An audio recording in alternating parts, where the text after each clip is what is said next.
Chapter 23, Messy Things. Anne-Marie and I stopped in the fourth floor bathroom before going back to class after lunch.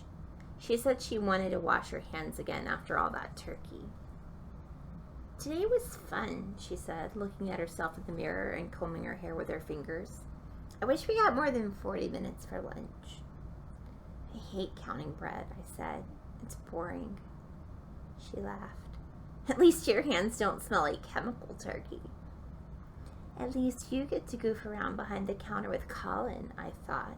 I'm always running to the store or cleaning up some gunk or stuck talking to Mr. Yellow Pits. Let's go, I said. I'm starving. Julia was standing right outside our classroom, almost as if she was waiting for us. Oh no, she sighed deeply and pointed at Anne-Marie's arm.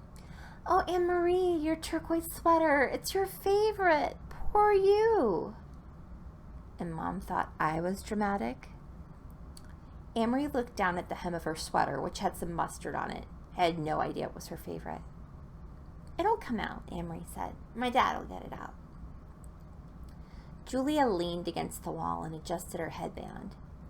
What I don't understand is why you're working at all. It's not like you need the money. Here she stopped to glance at me.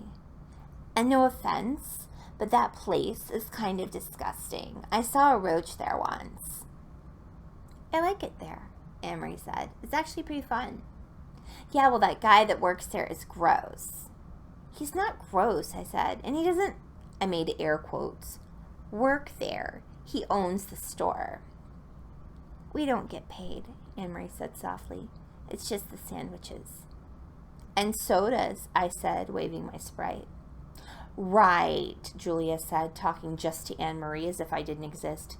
Like you're supposed to be eating sandwiches and drinking soda. Anne-Marie's face folded up a little. It's fine. Fine, Julia said. Forget it. Mr. Tompkin came to the door.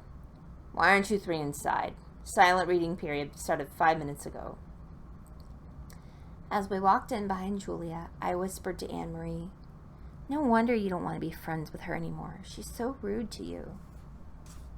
For a second, Anne-Marie didn't say anything. Then she mumbled, yeah, sometimes.